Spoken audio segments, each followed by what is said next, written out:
gentlemen, namaskar. Welcome to the 15th edition of the Jaipur Literature Festival. Protected by Dettol, Banega Swasth India, and we are at Bank of Baroda Mughal tent. We are delighted to introduce Panopticon, the age of surveillance. This is the digital age, and the condition of modern governance relies on the covert power of observation. Best-selling author and politician Shashi Tharoor is chairman of the Parliamentary Panel on Information Technology and raised attention to the alleged illegal surveillance of journalists and political leaders via Pegasus software. Retired Judge Madan Lokur writes extensively on legal and justice systems, human rights, politics, and individual and national sovereignty.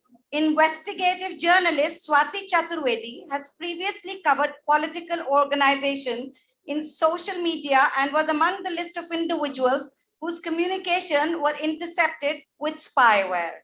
In conversation with Mohit Satyanand, experts on political organization and intelligence discuss this unprecedented era of Panopticon. Shashi Tharoor, a third-term member of parliament for Thiruvananthapuram, is the best-selling author of 23 books, both fiction and non-fiction. Madan Lokur served as a judge at the Supreme Court of India from 2012 to 2018 and is presently a judge in the Supreme Court of Fiji. He is the only Indian to be appointed a judge of the Supreme Court of another country. Swati Chaturvedi is an Indian print and broadcast journalist, reporter, columnist, and panelist for various newspapers and channels like NDTV, Gulf News. She has authored 2 books, Daddy's Girl and I Am a Troll, Inside the BJP's Secret Digital Army. Mohit Satyanand is an entrepreneur and investor and has been instrumental in establishing businesses that produce packaged food, promote the arts, and teach languages. He is currently the chairperson of Teamwork Arts and also serves on the board of several other companies, both public and private. Shashi and Swati are going to be signing their books after the session, so get your copies. This session is sponsored by Value First. Thank you so much. What a pleasure to be on this panel with the all-time JLF favorite, Shashi Tharoor. Oh, thank you. There you go. With Justice Madan Lokur, who's been called the polymath judge of India. With Swati Chaturvedi, who produced this very insightful and insider view of I Am a Troll about the BJP's social activities. So the Panopticon, what is the Panopticon? The Panopticon was this sort of construct of a circular multi-tiered jail with all the cells arranged around a central well, and the jailers could sit in the middle and see from one spot what was happening in every cell. It was never built in real life, but the digital age has made it possible for people sitting in one place to survey what's happening, not just in their own jail or their own nation, but literally across the world. And a few years ago, there was a book which took the intellectual world by storm, which was called Surveillance Capitalism by a New York intellectual, Zoshana, I forget the name. And but we've moved on from there, and today I think a bigger concern, at least in India, is the surveillance of the state. I might dare to call it surveillance fascism. I'm of course inspired by Shashi's ability to coin new phrases, so surveillance fascism. So I'm going to ask each of you to answer this question. Are we there yet? And if you had to compare the dangers of surveillance capitalism with surveillance fascism, which scares you more? Let me start with Swati, who's closest to me. Well, I think we're definitely there. In fact, I think all of us have heard about Pegasus, the spyware, which is like a weapon of war, which was used against me and a lot of other journalists, about 10 other journalists in India. And it is a gross invasion of privacy because I don't think I'm anti-national. I'm just a journalist who does my job. And for the government to, it costs 30 crores per person that they use this software on. And it is a gross invasion of privacy. It monitors you 24/7. And it was done to me for 2 years, and I still don't know why, because our government has not given us any answers. Madan. Yeah, thank you, Mohit. I think it's not that we are there now. I think we were there much earlier. In 2012, Indian Express had raised a question under the Right to Information Act.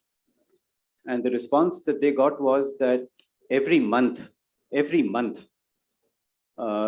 are intercepting between 7,500 and 9,000 phone calls, right? Which means something like 200 or 250 per day. Okay, that's in 2012. In 2016, the minister had answered a question in Parliament in which he said that it's 5,000 interceptions per month, okay, which comes to, I think, about 150, 175. So, and now, recently, in 2019, a question was asked by some NGO saying that, how many interceptions are there in a month? And they said that there's an exemption under Section 8 of the Right to Information Act. So we can't answer that question. So I think we were there in 2012, if not earlier. Well, I don't like to fling about words like fascism too easily because they become a term of abuse rather than a useful term of analysis. But the surveillance state certainly has been growing, and it's surveillance statism, if you like, because in many ways it's the stranglehold of the bureaucracy on the appurtenances of surveillance that is the problem. I've seen a figure of 1 lakh of interceptions a year, Madan, but we're all in the same ballpark. And the strange thing in our country is that when these rules were written, you have interception, and we have a robust review mechanism, but the people who decide the intervention, unlike in many democracies where the judiciary has to approve it, the judiciary has no role. Interception is authorized by a committee of secretaries, usually the Home Secretary, the Law Secretary, and so on. And the review committee to which it must go by law, this is touted as the big fail-safe mechanism. The review committee is also a bunch of secretaries, a cabinet secretary at the head of them. So essentially what you've got is a bunch of government bureaucrats deciding for themselves. And I have spoken to some of them after their retirement, and they've all admitted there is absolutely not even the most cursory review possible. When you have to prove 100,000 names and often a long list of numbers, as one cabinet secretary said to me, there are more important things to do. So I just sign off. He says, I've got to trust my colleagues. But that's precisely what's wrong with the surveillance system.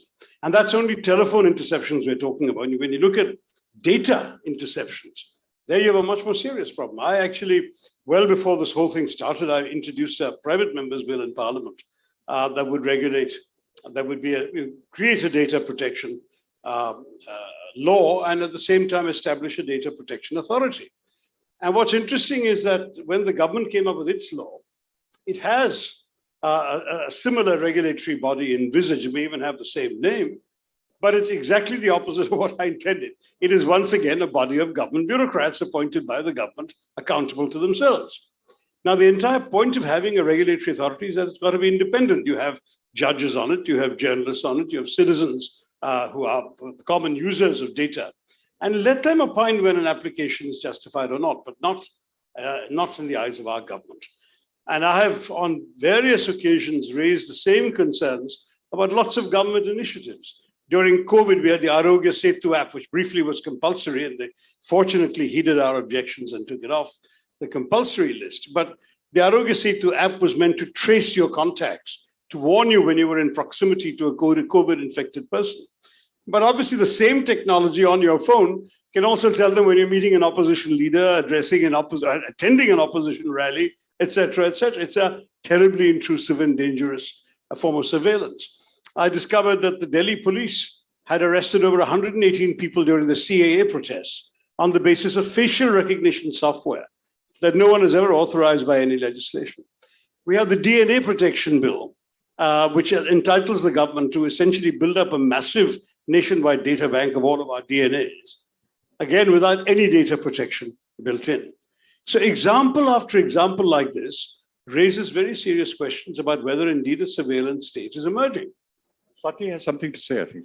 I just want to say that, what you said about the committee is correct, but Pegasus is only sold to the governments across the world by Israel. And the list of people who were being spied on by Pegasus went to know the Committee of Secretaries, went to know Secretary. In fact, it is completely illegal. It is completely unauthorized. And all that the government has said in Parliament is that, yes, we used it. Now, why are you using it against journalists? They haven't said that, Swati. They haven't said that. Ravi Shankar Prasad said that we use all these things. Well, he never said explicitly. Not specifically, but he says we use all and these things. And his successor has denied it explicitly on the floor of the House. Therefore, they can't, if they've denied its existence, there can't be a list of those who approved it, right? Exactly. There's no committee. It's totally illegal and unauthorized.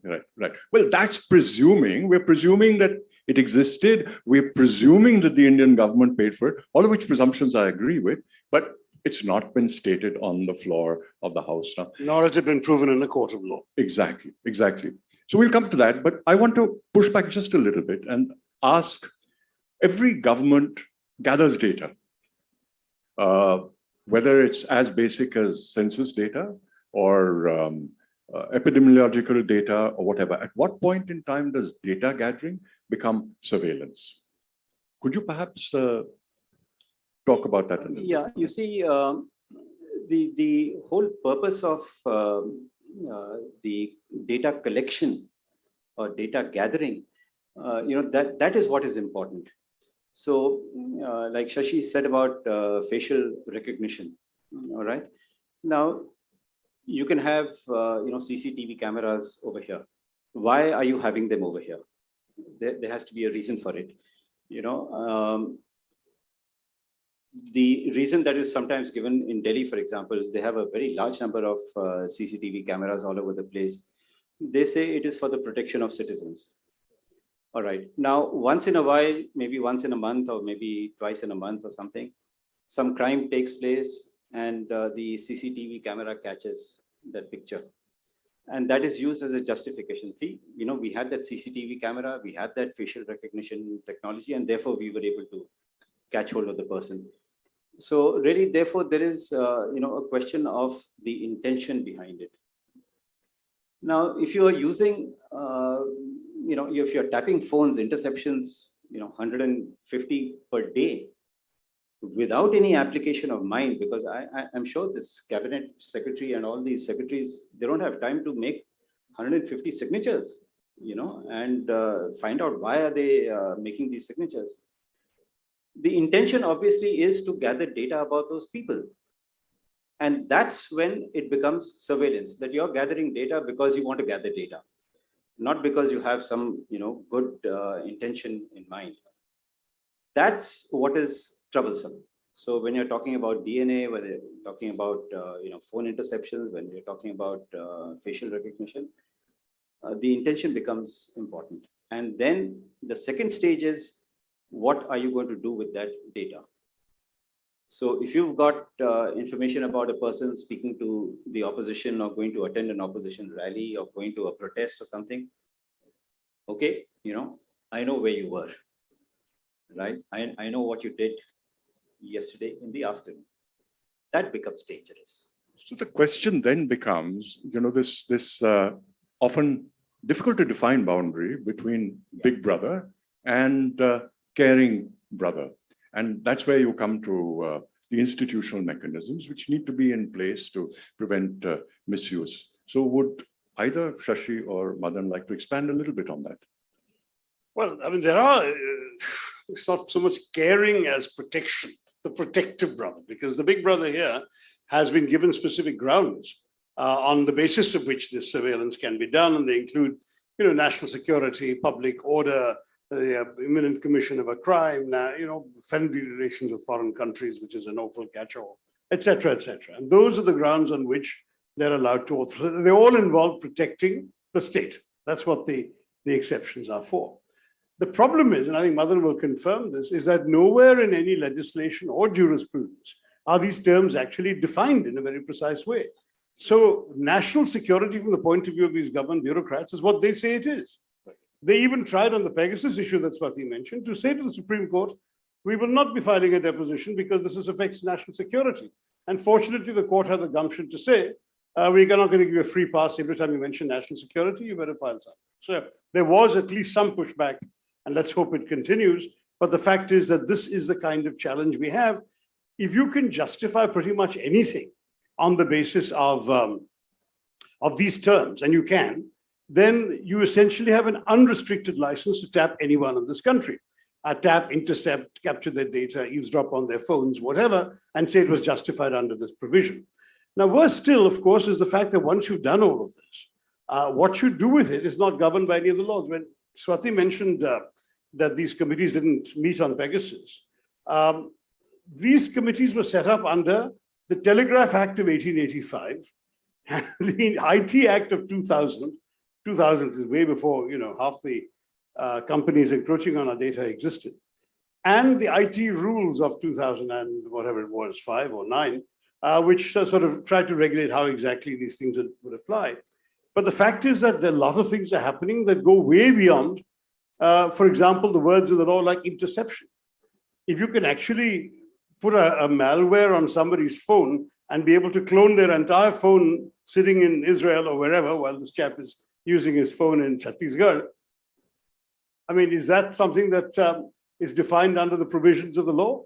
What about the specific prohibitions that the law has written? So a lot of updating, a lot of clarification is required. Will the government bite the bullet on it? I don't know. But I can tell you that in the government's data protection bill, what they're going to do is, in all the drafts we have seen, they have written themselves an exception. That is that all the protections in the law apply in principle to anybody who wants to intercept your data, except the government can give itself a free pass. And rather large numbers of people in the government have the authority to give themselves a free pass if they want to intercept your data. Which of course raises the question, Madan, which is where can an ideal Supreme Court step in to prevent this kind of what I would call malafide legislation? Yeah, okay. I just want to correct Shashi. The government did not file an affidavit. Oh, it didn't? It didn't. But it filed something that they're busy studying right now. Yeah, they said something, and then the Supreme Court appointed a committee, but the affidavit was not filed. That's where the problem is. Okay. This is one case where the government said we're not filing an affidavit. There was another case in the Delhi High Court where the court said that please produce the records, so that we can see what was the decision and why was it taken. And the government said, no, we're not producing the records. You do whatever you want to do. So really, I think at the end of the day, the Supreme Court has to be tough. And if the government does not, obey the orders of the court, then draw an adverse inference. We've asked you to file an affidavit. You're not filing an affidavit. All right, then we will assume that what the other side has said is correct. We've asked you to show us the records. You don't want to show us the records. Fine, we'll assume what the other side has said is correct. So really, it's for the courts to stand up and say that, listen, when you're talking about civil rights, when you're talking about personal liberty and so on, you better obey the law. You better obey what the Constitution requires you to do. So let's take that a little bit further. Yeah. Let's assume that a court actually stands up and says that, and the government still refuses to. What is the remedy? No, there is no remedy. Many years ago, Alexander Hamilton had said in the Federalist Papers that the judiciary does not have the power of the purse or the power of the sword. So really, if the government says we're doing nothing about it, all that the court can say is that, well, we haul you up for contempt. But then to haul up the person for contempt, there has to be somebody to arrest that person. Exactly. Okay. And that person is somebody from the executive. And if the executive says, I'm not going to arrest that person, what are you going to do about it? Can I ask a question? What about the sealed envelope that the Supreme Court has encouraged very recently in a lot of cases? Yeah. That, Everything in a sealed envelope is fine. People don't need to know. Yeah. All you need is a sealed envelope. Yeah. That according to me is a disaster. It should not. It should definitely be discouraged, and the court should not accept it at all. I have no doubt about it. In fact, we're slightly off topic, but we've just had a case in Kerala where a channel was not, its license was not renewed after 10 years.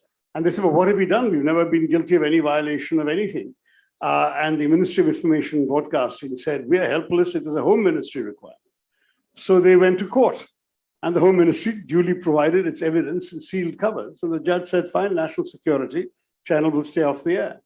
I mean, there's something extraordinary about this. If national security in a state which is not officially at war at any rate, can actually override every one of the basic democratic protections our system has.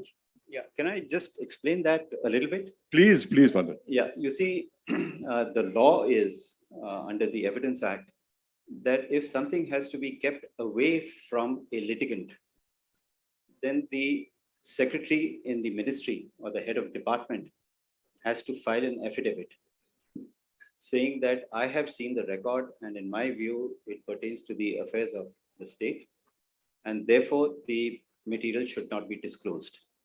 All right. Then the court will see that affidavit, the court will see the record, and it may agree or it may disagree with the secretary and say that if it, well, we don't think it pertains to the affairs of the state, and therefore the material can be disclosed. This came up quite some time back in 79 or so, when there was a problem about the appointment of judges. And the secretary in the Ministry of Law filed an affidavit saying that this pertains to the affairs of state. The Supreme Court had a look at the record, they had a look at the affidavit, and they said, no, we don't think it concerns the affairs of the state. And therefore, they disclosed the material. Now, what is happening with this sealed cover, which you had mentioned, Swati, is that somebody takes a decision. Who that person is who takes a decision, nobody knows. And that person says, I'm going to put it in a sealed cover and give it to the Supreme Court. Whereas it is the obligation of the secretary in the department or the head of the department or the ministry to file an affidavit. You know, it's not that some guy can just get up and say that, listen, I think this is, something pertaining to national security or something, and therefore I'm putting it in a sealed cover. No, that's not his job. It's the job. But what's worse is that the accused is not shown the sealed cover. That's even worse. And the accused therefore cannot defend themselves. Yeah. It's very interesting. Other countries have national security dilemmas too. And the British national security practice is when there is an exemption sought for national security, it has to be attested by a minister of the Crown.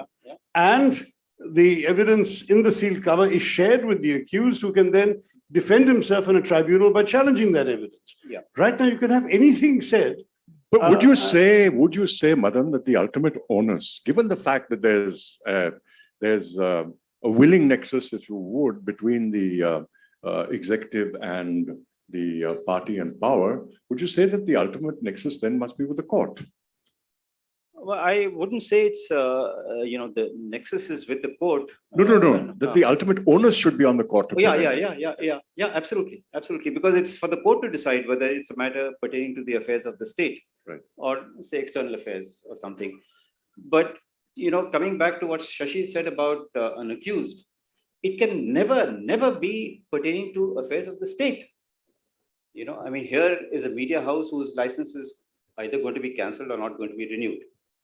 Or you have cases, pertaining to the Delhi riots, where a person is going to go to jail. It's not a matter pertaining to affairs of the state. So what we are seeing that the court is not exercising its role, its mandated role in terms of defending democracy. Yes, that's what we're seeing, right? It's not you willing could to push say back. Yeah, well, you could say that, the provision of law that is there under the Evidence Act is not being followed, and that is unfortunate. I could extend that to a different domain, which is the court's refusal to entertain matters which are intrinsic to democracy. It's the same thing. It's an abrogation of responsibility. You can talk about electoral bonds, for example, or you can talk about Kashmir. So what I am seeing as a layperson, as a concerned democratic citizen, is the Supreme Court abrogating its duties. Yeah, well, abrogating its duties is a little strong, but yes, it has to prioritize the work. Right. Okay, so Kashmir is something which is important. Electoral bonds, very important. Right. Kashmir, of course, is also very important. But you can't say that, I'll deal with the electoral bonds after 5 years. That's what's What sense happening. does it make? Because in those 5 years, there'll be about 10 or 15 elections. Exactly. So you have to decide it quickly. Right. So as a check to the executive, it's not working, right? Yeah, In critical matters. So use whatever word you want. I'm not. But there is some kind of abandonment of a sense of priority in what is important to the state. Yeah. So I want to come to another check, which is within the parliament, and I'm going to come to Pegasus. And Shashi chairs a committee on information, and there was to be a sitting in regard to Pegasus.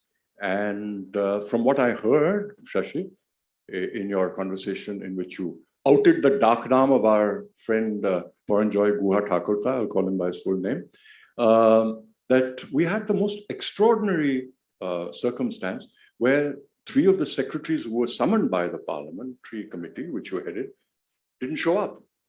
Yeah, it was quite extraordinary in that they'd all been convened 2 weeks earlier.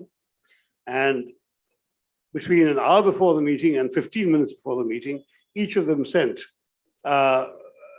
very sort of similarly worded fax messages regretting their inability to attend because of pressing commitments.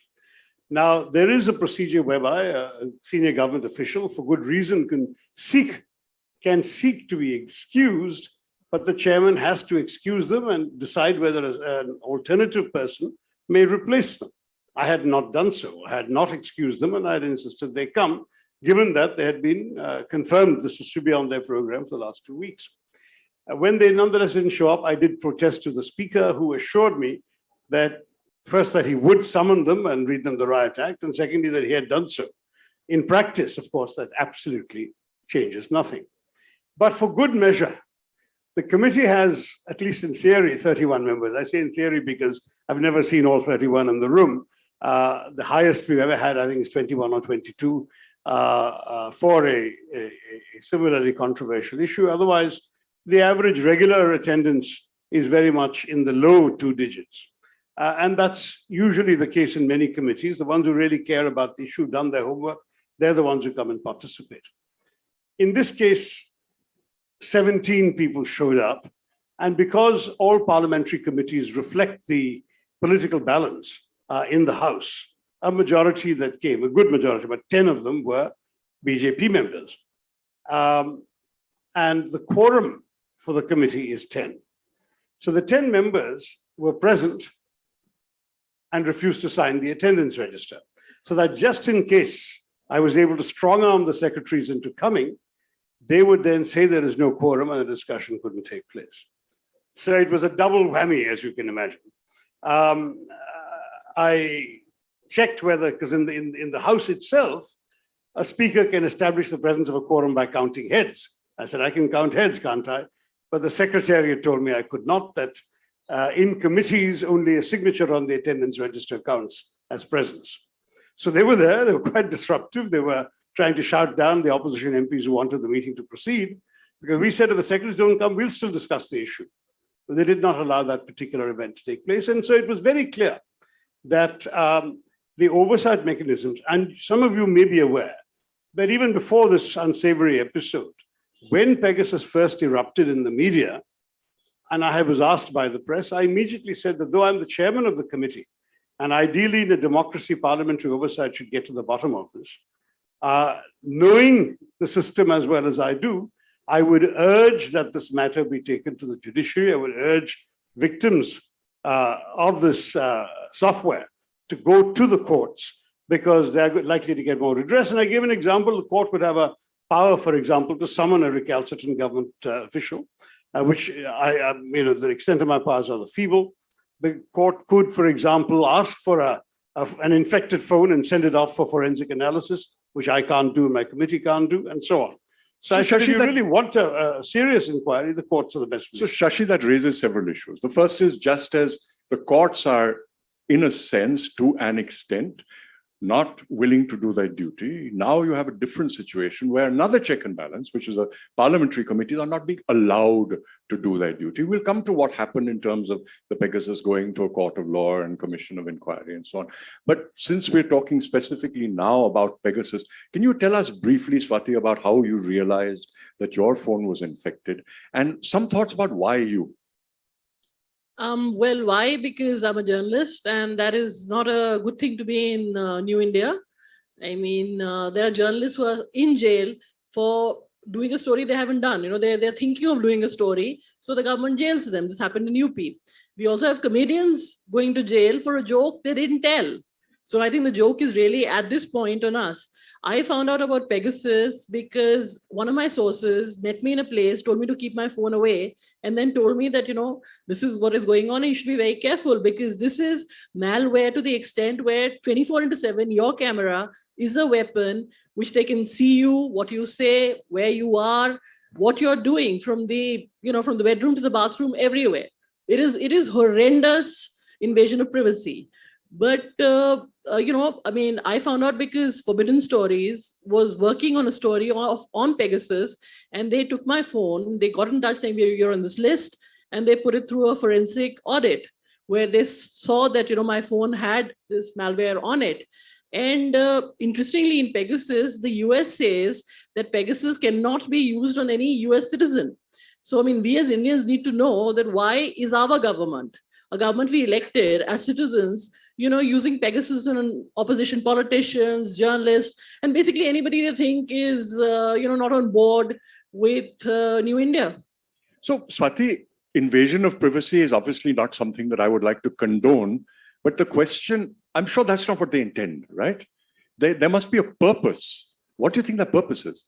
Obviously, to find out what a journalist who they think is inconvenient, which is not, my journalism has not changed in 20 years. I'm doing exactly what I've always done. But this government in particular does not like journalists. They like what I call panna pramukhs, who cheerlead them on. So any kind of journalism, they think that real journalism is injurious to their health, which is why you have these joke television channels who compete every day in telling you how wonderful and brilliant, and as the Supreme Court judge called him, what a versatile genius our Prime Minister is. Not me. No, definitely not Madan. Don't look at by association. Don't look at Madan. In one session yesterday, Pavan Verma said something which is that one of the worst things that you can have is a human being or a body which think that they have the monopoly over the truth.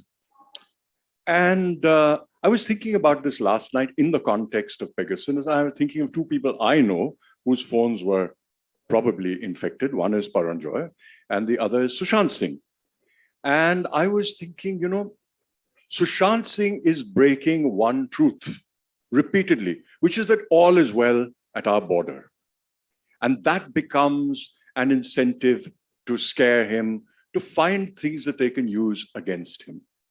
And Paranjoy is telling the inconvenient truth that this is not a government that is pro-markets, it's pro-businessman, and it's pro a particular kind of businessman investigating the Ambanis and the Adanis. And so there's a specific reason to tackle specific journalists, which is why I was asking you, Swati, why you think that this is being used against you in particular. Was it because I'm a troll? I'm a troll. It happened certainly after I'm a troll, but since this government's come in, I've done a lot of stories in The Wire, in NDTV, which they really clearly didn't like. And the reason any government wants to keep tabs on a journalist is to know their sources, to terrify the journalist, to terrify the sources, and say, look, we know you're leaking to her, and we're going to get you into trouble. So for me, my sources are sacred. And this attack on anyone who's willing to speak to a journalist, I would go to jail for my sources, So for them to do this is to just terrify people and not speaking to me. And when they don't speak to me, I don't speak the inconvenient truth. I'm glad you don't see this as fascism yet, Shashi. I see very strong streaks of it there. Madan, I want to ask you, I know that certain matters are sub judice and you wouldn't like to talk about them, but I find it very interesting. Firstly, that the West Bengal government should decide to take up the Pegasus issue when it's clearly a national issue. So can you and perhaps Shashi also speak to what that meant? Well, really, I can't speak for the West Bengal government. All that I can say is that I was approached by the government to head a commission of inquiry. And they told me what the terms of reference of that commission of inquiry would be. And so I said yes, but whether there was any politics behind it or there was no politics behind it, I have absolutely no idea. So we, after the notification came, we, got down to business because we had to draft the rules of procedure and so on and so forth. And then, at some point of time, the Pegasus issue reached the Supreme Court. A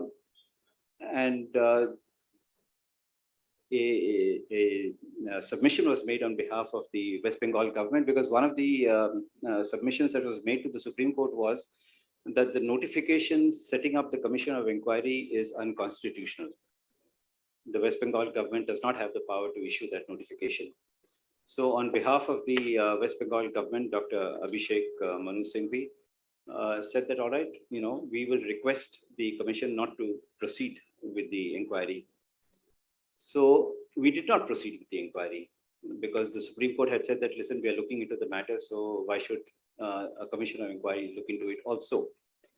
So we respected what Dr. Singhvi said in the light of what the Supreme Court had said. And later on, the Supreme Court, disposed of an application for interim relief. And they did not mention anything about the commission of inquiry. So we discussed the matter, and we assumed that because the Supreme Court has not given any stay, it had not given a stay even earlier. It had not given any stay, nor did it say anything about the commission of inquiry. We thought that we could go ahead with the inquiry because it's time bound, and there was no stay. So we proceeded to record evidence, including that of Paranjoy, as you mentioned. And then it was brought to the notice of the Supreme Court that, well, the commission is going ahead with its task. So then the Supreme Court gave a stay. That was, I think, around 6th or 7th of December, something like that. So since then, we haven't done any work on and that. So as far as Pegasus is concerned and the affected journalists and others, kindly wait, you are in the queue. Yeah. Right. Yeah, but the Supreme Court did appoint a committee of a retired judge, Justice Ravindran, who has given an interim report. The committee was supposed to give it within 8 weeks. The order passed by the Supreme Court was, I think, around 28th of October. And they were supposed to give it within 8 weeks, which meant by the end of December. And maybe I think about 2 or 3 weeks ago, they gave some kind of an interim report, but no final report has been given. Now, what are the contents of that interim report? We don't know, because that's in a sealed cover. So we have about 9 minutes left, and I'm going to throw the floor open to questions. But before I do, I want each of you to say a few words on the fact that it seems that parliamentary committees are not being allowed to do their job. The Supreme Court, whatever gentle words you want to do, is quite complicit in letting things slide. So what is the nature of recourse for a democracy and a people who do not want to be surveilled? Shashi. Well, I wouldn't say parliamentary committees are not being allowed to do their job, but in this particular instance, clearly not. In fact, Pegasus first surfaced as an issue in 2019 when the Toronto Citizens Lab contacted a number of Indian activists, particularly those active in the tribal belt in central India, to tell them their phones have been infected through a loophole in WhatsApp. A call to WhatsApp, you click on it, it comes through. So the activists wrote to me and I invited them. We went through another extraordinary event. We had a lot of unprecedented developments in this committee, but where the BJP majority sought to prevent discussion by using a provision that had not been resorted to ever before, of actually calling a vote on the subject. Fortunately, two people can read the rules. So I discovered that if I could manage a tie in the vote, I have a second and casting vote as chairman. And so I was able to persuade a couple of BJP allied parties who have subsequently been moved off the committee that a discussion was a good thing, and they voted for a discussion. There was a logjam, and I then proceeded to cast my vote. But the discussion, in fact, gave the affected activists an opportunity to air their grievances and concerns. But we got no joy out of the officials, who essentially have been taking the So back to the question. that they have no information. So, I mean, the committee can do its work, but there are various methods by which the effectiveness of that work can be constrained. Now, on the question of whether the courts can help, I still think we have not fully exploited the potential of the court to get involved in some of these matters. In other democracies, courts have actually issued rulings about what national security means and where personal liberty begins. And certainly, I'm sure that in a good court action, citing what has been said by judges in the US and the UK and elsewhere is admissible in our courts, and I think can lead to an interesting, it would put our judiciary on a spot of deciding otherwise, especially after the Puttaswamy judgment, where so if there are some very clear yardsticks that will be required to be met before privacy is breached, then many of these issues can probably be brought before the court. So I'm sorry to say this as an elected MP, that I too place more faith in the potential involvement of the judiciary in resolving this than I would in parliamentary institutions. And don't forget, the big flaw in the parliamentary system, which I've been excoriating for 25 years, is that the executive is the legislature too. That you elect the legislature to form the executive. Once the legislature has got a majority that is owned by the executive, it no longer functions. And the whip. Yeah, absolutely. Madan? Yeah, well. So he's placing the faith in the court, and you? Yeah, I do place the faith in the court, but I believe that the court should be more proactive, right? And it should stand up. Okay? Which it's not, which is why the question. Yeah. So therefore, the court has to be more proactive, and it must stand up. It's not standing up enough, if I may put it like that. But it should stand up. Swati? Yeah. Support really noisy journalists, and here all of us here, I think we right on. Support noisy journalists. Yeah. We already know that we are being surveilled. How many of you use WhatsApp for all your business or other calls? I mean, yeah, so all of us know, we know the truth. We should actually, as citizens in a democracy, hold our government accountable that, they have no business, surveilling, doing invasive surveillance of Indians who may have a different view. We all have a right to our views. We are a democracy and we need to fight for it. Back to my point, monopoly over the truth. Questions, please. Okay, the first one, this young man here in orange, and then the young lady. Well, the mic's going to both. It's also worth saying that if the government didn't do the Pegasus surveillance, some foreign country, some foreign government has put Pegasus viruses onto Indian phones, and that's an even more serious That's national much more. security Sure. Okay, so I have two questions. First one to Dr. Shashi Tharoor. It emanates from a recent Caravan magazine article on how Truecaller success, just 30 seconds, I'll be done. How Truecaller success banks on India's inadequate data privacy laws. So I want to ask the chairperson of the Committee on Communication and IT, do you think that Truecaller is an unethical app on accounts of my data privacy and digital consent? And the final question to Justice Lokur, do you think that data privacy jurisdiction is something to be considered very universal, or it should owe to financial and geopolitical differences between countries? So as chairman of the IT committee, I can't give you a conclusion. The article has landed in my inbox yesterday, and I've been busy at the festival, but I do intend to read it and as appropriate raise it in the committee. We need to find out how this is working and what protections there are. But equally important is the data protection law, which the government has still not fully brought before the two houses. When it was brought for consideration, they deliberately didn't bring it to the committee I chair. They instead set up a JPC chaired by a BJP member to vet it. I mean, all of which are entirely sort of doable under our system, which is again the flaw we have between Parliament and the executive being indistinguishable. So we'll see. But I mean, I have, as you probably know, a particular BJP member has frequently called for me to be removed because I express views on matters that are properly before the committee. I don't believe I sacrifice my rights to express those views, but on this matter, we will see how the committee takes a position on it. It's certainly a very important question. You're right to flag it. Madan, national jurisdiction versus universal. Yeah, I would go for universal jurisdiction, but I think we need to also define what is privacy. That's not yet been defined, but I would certainly go in for universal jurisdiction. Young lady, yeah. Well, we just have 2 minutes. Greetings to the panel. My question is not directed to anybody in general. It's just that as the youth of today, I just want to ask, what can we expect in the near future? On one hand, we are being taught that we have the freedom to express, we have the right of freedom, we have the right to privacy. And on the other hand, we are being surveyed or being told stories about surveillance. So what can we expect? Would our right just exist on papers in the near future? Let's start with Swati.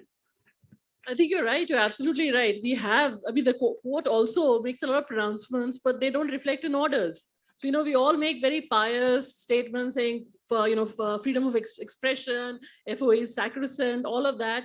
But actually, when you actually start fighting it in court or somewhere else, you really don't get the support you deserve. Shashi? No, I think you've got to fight for your rights. I think these are your rights. They exist in the Constitution. They've been upheld in various judicial pronouncements. I think you've got to stand up and say, no, I will not be intimidated into surrendering my rights to an intrusive bureaucratic surveillance machinery. And I think that we can do this. My great faith and hope in Indian democracy is that we can make it better, just as some in the government are trying to make it worse. If we stand up for our rights, we will be able to defend them. And for God's sake, the privacy judgment is just a few years old. Didn't exist before. That's a massive expansion of our rights as individual citizens. There will be more, but keep fighting. Madan, you want to say something? Yeah, well, I think I would go along with Shashi and say that we have to fight for our rights. We have things like, internet shutdowns, for example. Now, the most in the world. Yeah, the most in the world. But then, just look at by what's far happening. we're more than most other countries put together. Nevertheless, But even look at after it- dividing. Look at it from the point of view of what's happening in Ukraine, right? You can see the Prime Minister speaking every day. There's no internet shutdown over there, and there's a war going on. So why should we have internet shutdowns over here? That's one small thing. Absolutely. The gentleman in the dark blue shirt, We said this in a report of the committee to Parliament. It's been royally ignored, including by the media, but that's another matter. All right. Today, cyber stalking is the biggest weapon for experiential crimes as per IPC and CRPC law. And especially if it is done by a girl, there is no provision to even punish her because 354D is only for men. So what we do in that situation? Madan? As a man. Yeah, well, I frankly haven't even thought about this. But there are several gender neutral laws. I'm not sure whether this particular law is gender neutral or not. Okay, yeah, well then we'll have to read it as gender neutral at some point of time. Yeah. Okay, last question. The young lady here in a lavender sari. Yeah, please go ahead. Thank you. So, and ma'am, you just said that, as young people, stand up for your rights, fight for your rights. But don't you think it's naive to expect from a government to refrain from using instruments like Pegasus, who have themselves come into power mostly with the use of their friends at Meta or cases like Cambridge Analytica? I just feel it's just naive. You want to comment? Well, I think we should. Idealists are always accused of naivety, so I think I'll wear that with a certain amount of. Look, the truth is that you can say governments will always behave in this way, and that's a fair but a cynical view of governments. We can get governments to behave better because they have been forced to in other countries as well. When people stand up for their rights, when the media is conscious, when the judiciary rules, government will eventually have to conform. And by and large, these bureaucrats who write these rules and laws and implement them for the one or two political actors who want them done, these are all people who are like us, who are citizens, whose children are going to university with us, with you, I mean, who are very much part of the society. And my idealism comes from the fact that at bottom, this is not the kind of world they would like to leave behind to their children. So let's fight for it and let's give them the opportunity to see the error of their ways through, for example, judicial pronouncement, through public opinion, through strong media presence, and so on. And let's not forget that we've just had, until 2 months ago, the longest civil resistance movement in the history of independent India, which is the farmers, and a very successful one. It forced the government, who refused to speak to them, who called them every name in the book, who threw everything at them, to repeal the laws. I'm not saying they won't come back, but here was a bunch of so-called Khalistanis who prevented the government from actually, forced the government to repeal laws. So let's not forget the force of protest at all. On that note, thank you very much, Shashi, Madan, and Swati. Thanks, Mohit. So if I can, in a line, sum up for the audiences, the parliament is constrained, the judiciary is constrained, the media is constrained, the citizen is the only one who's not constrained. So that's the message that we carry. Thank you, Shashi, Madan, Swati, and Mohit. We also thank Value First for their support. Shashi and Swati will be signing the books. Flexible, personal, and even funny at times. Just like your BFF, but more close and more personal. This is Value First.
पिछली कई रातों से मंजुलिका ठीक से सो नहीं पा रही थी।